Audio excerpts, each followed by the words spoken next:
Buenas noches, ¿cómo están? Gracias por acompañarnos una vez más en este espacio. En momentos en donde la realidad muestra sobradas evidencias en lo que podemos definir como el agotamiento, el fracaso del modelo político, económico y social llevado adelante por el gobierno en los últimos 14 años. En momentos en donde los sondeos de opinión dan cuenta de una complejidad donde el propio gobierno tiene muy comprometido la posibilidad de reeditar, de volver a ganar las elecciones. Cuando ocurren estas cosas con cierta frecuencia, se asocia el fracaso de la experiencia del progresismo al fracaso de la izquierda. Esto es en algún sentido hasta lógico, puesto que el Frente Amplio en sus orígenes y en su génesis supo ser la síntesis programática de lo más avanzado del campo popular. Una fuerza política que nace con un programa profundamente antioligárquico, antiimperialista, que sintetiza y resume en sus documentos fundacionales, en su programa, los anhelos, las aspiraciones de cambio de las grandes mayorías.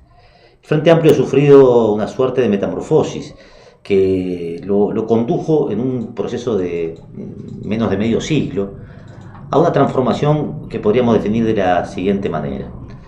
Partiendo de un programa, como decíamos, marcadamente antioligárquico y antiimperialista, para luego, post-dictadura, asumir un perfil moderadamente socialdemócrata, para luego, ya en posición de gobierno, asumir un perfil ciertamente social liberal, por lo menos en materia económica.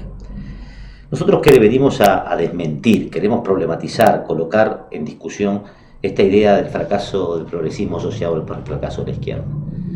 En nuestra opinión, el fracaso del progresismo no es el fracaso de la izquierda, sino lo contrario, la reafirmación de la necesidad de la izquierda. El fracaso de la política del progresismo debe asociarse al abandono de los postulados programáticos de la izquierda. Debe asociarse al abandono del cuerpo de ideas que dieron nacimiento a la izquierda en el Uruguay y que fueron parte de su acopio programático en más de un siglo de lucha. El fracaso del progresismo no puede asociarse al fracaso de la izquierda, sino por el contrario, como decíamos, a la ausencia de un programa de izquierda. El gobierno del Frente Amplio, desde sus primeros pasos, se mostró como una variable más de los gobiernos tradicionales, de los gobiernos al servicio del capital. El conjunto de sus medidas no hicieron otra cosa que intentar un maquillaje cosmético de las aristas más regresivas, más complicadas de la cuestión social. Ni un solo elemento estructural de la política económica fue modificado. Por el contrario, la política del gobierno se asentó en el marco jurídico que le precedió, en el marco jurídico, en el cuerpo normativo que se fue construyendo en este país en los tiempos del huracán neoliberal que devastó el Uruguay. Nos referimos básicamente al conjunto de leyes que posibilitaron el avance de la inversión extranjera directa, las exoneraciones impositivas al gran capital, etc. Para citar de modo sumario, la ley de puertos, la ley de protección de inversiones, la ley de zonas francas, la ley de la reforma de la seguridad social, la que creó la SAFAP, y estas complementadas con otras que son de paternidad exclusiva del Frente Amplio, tales como la ley de participación pública y privada.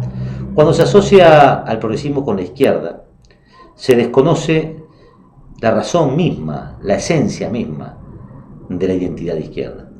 Cuando se asocia el progresismo con la izquierda, se desconoce que por la vía del renunciamiento, por la vía de la adaptación sistémica que llevó adelante este gobierno, el programa de la izquierda quedó sepultado, encajonado en 7 llaves.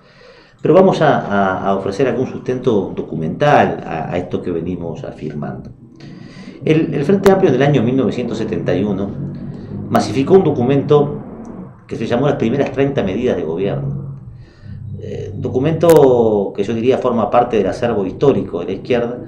Es un documento de agosto del año 71, en donde en sus primeras líneas sostenía lo siguiente: el eje fundamental para realizar nuestros propósitos es la continua participación popular en el proceso de transformaciones económicas, políticas y sociales necesarias. La continua participación popular. Este es un elemento central para la izquierda. No hay proceso de transformación sin participación popular. El socialismo que imaginamos nosotros socializa los medios de producción, pero socializa también el poder político. Lo pone en manos del pueblo organizado. Para llevar adelante un programa reñido con los intereses populares, primero fue necesario desmantelar los mecanismos de participación popular, limitar la acción del pueblo organizado en la fiscalización, el control y la ejecución de las políticas de gobierno. Este documento, las primeras 30 medidas del año 71, coloca 4 o 5 ejes centrales, los que se identifican como los pilares del proceso de transformación. Estos son A, reforma agraria; B, nacionalización de la banca privada; C, nacionalización de los principales rubros del comercio exterior; y D, enérgica acción industrial del Estado, incluyendo la nacionalización de la industria frigorífica. 4 ejes que nos gustaría discutir la pertinencia de su vigencia para pensar el mundo de hoy. Podríamos pensar el programa del 71 a la luz de los desafíos del siglo XXI. Entonces, cuando decimos en el eje central, el primero que enumera este documento, reforma agraria, ¿es hoy eso pertinente en la realidad actual? ¿Uruguay necesita o no redefinir su relación con la tierra?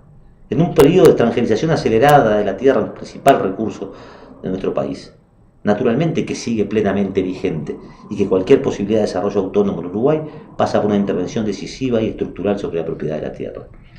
El segundo eje que planteaba este documento, la nacionalización de los principales rubros del comercio exterior, bueno, se ha ido por el camino exactamente opuesto.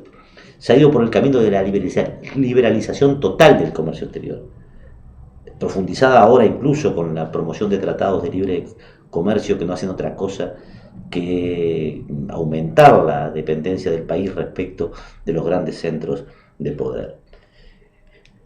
La nacionalización de los principales rubros del comercio exterior, decíamos, y luego una enérgica acción industrial del Estado, incluyendo la nacionalización de rubros claves como la industria frigorífica. Venimos insistiendo con eso en el programa de la Unidad Popular desde nuestro propio nacimiento. Sin un Estado proactivo que intervenga en el ciclo productivo, sin un proceso de industrialización del país conducido por el Estado y los trabajadores, es imposible pensar el desarrollo nacional. Un proceso industrial además que integre tecnología propia, que integre un proceso educativo al servicio de la producción, que sea el Estado que defina qué se produce, cómo se produce, quién lo produce y sobre todo quién se apropia socialmente de lo que se produce. Decimos esto porque el programa fundacional de la izquierda tiene en sus trazos esenciales plena vigencia. Claro que hay que resignificarlo, ponerlo a la luz de los nuevos desafíos. Ahora, los ejes estructurantes, los elementos de fondo, están hoy más vigentes que nunca. Sobre todo porque el mundo de hoy es aún más injusto, más desigual, más cruel que el mundo de la década del 70, de principios de la década del 70. Y si la respuesta que la izquierda daba al mundo de la década del 70 era esta que acabamos de reseñar en sus trazos fundamentales, la respuesta que hay que dar a los desafíos y los problemas del mundo de hoy requieren de una radicalidad aún mayor en los aspectos conceptuales, requieren una intervención más de fondo en la realidad. El fracaso entonces del progresismo es el fracaso de la adaptación sistémica, es el fracaso del sometimiento programático a una claudicación frente a la realidad, es el fracaso de haber abrazado el modo de ser y de pensar de la clase dominante y no es el fracaso del programa a la izquierda. Lo nuevo, lo que todavía no tuvo lugar, es un gobierno que coloca a los trabajadores en el primer orden, es un gobierno que retome aquellas banderas históricas, las resignifica a la luz de los desafíos que hasta ahora nos plantea y sobre todo que coloque la perspectiva de romper la dependencia de la soberanía nacional en un rumbo, en un camino ininterrumpido hacia las necesarias transformaciones socialistas de la realidad. Nos han llegado algunas inquietudes de compañeros que siguen este espacio. Darío de Sauce, Canelones, nos dice: el fracaso del Frente Amplio en el gobierno no es el fracaso de la izquierda uruguaya. Coincidimos con lo que dice Darío, lo veníamos afirmando. El Frente Amplio es un partido burgués más, todo lo que el Frente Amplio criticaba cuando era oposición, hace ya casi 15 años que lo está llevando a cabo. Es muy grande la entrega y muy grande la confusión que armaron. Arriba la Unidad Popular, gracias Darío desde Sauce, Canelones, y efectivamente uno de los efectos acaso más regresivos de la aplicación de este gobierno ha sido golpear duramente la esperanza que las masas depositaron en él, generar una enorme confusión organizada y, bueno, en última instancia, que sectores de las masas asocien el fracaso de esta política, el fracaso de la izquierda. Por eso es imprescindible seguir construyendo herramientas propias, herramientas que reunifiquen a la izquierda y que permitan disputar la representación política de los trabajadores desde otro punto de vista. Juan, de la Unión, nos dice lo siguiente: ¿por qué continúa teniendo tanto peso en las masas de gente de izquierda honesta y desinteresada que va a volver a votar el Frente Amplio? El factor emocional y el miedo a que vuelva el gobierno de la derecha tradicional, nos pregunta.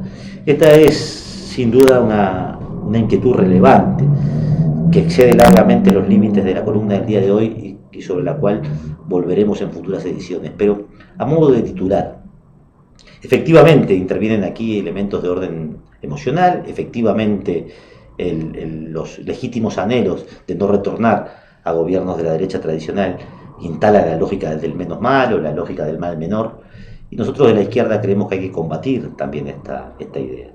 Otro elemento que también explica esto, y hay que decirlo con mucha honestidad, es nuestra debilidad. El proceso incipiente de reunificación de la izquierda todavía no nos permite colocarnos frente a nuestro pueblo como una alternativa real. Por tanto, en este debate interfieren factores múltiples, los emocionales, los vinculados a esta lógica instalada de lo menos malo, del mal menor, y también la debilidad de la izquierda consecuente que intentamos superar, entre otras cosas, con la construcción de la unidad popular. Tenemos otra interrogante de Patricia, de la Unión, que plantea lo siguiente: para mi pensamiento, nunca llegamos a tener un gobierno que gobierne con pensamiento socialista. Para mí eso es izquierda.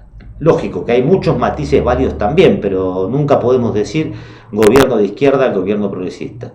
Se matiza mucho con el capitalismo y el neoliberalismo. Es precisamente esto, Patricia, lo que intentamos sostener en la breve introducción que hicimos a la columna del día de hoy. No se puede asociar al gobierno del Frente Amplio con la izquierda porque sus medidas desmienten la tradición de izquierda. Nos preguntamos rápidamente y sobre el final: extranjerizar más tierra que nunca antes en la historia de este país es de izquierda o de derecha. Seguro que de izquierda no es. Generar una política de desindexación de los salarios para que el salario no crezca compasando la inflación y por tanto pierda poder de compra. ¿Es de izquierda o de derecha? Seguro que de izquierda no es. Promover una política internacional que envía tropas a hacer de mano de obra tercerizada de intereses ajenos a Haití, al Congo y ahora a los Altos del Golán. ¿Es una política de izquierda o de derecha? Seguro que de izquierda no es. Promover que en Uruguay se perpetúe la impunidad y que los terroristas de Estado, los torturadores de niños, violadores de nuestras compañeras, torturadores infames, permanezcan impunes. ¿Esa es una política de derecha o de izquierda? Evidentemente que de izquierda no es. Por tanto, no se puede sostener, ya ni siquiera en términos propagandísticos, que la fuerza que hoy gobierna represente la identidad de la izquierda. La izquierda es y seguirá siendo el lugar donde se piensa el mundo desde el punto de vista de los trabajadores. Si ustedes así lo disponen, nos encontramos el próximo jueves, 19 horas, por aquí. Gracias.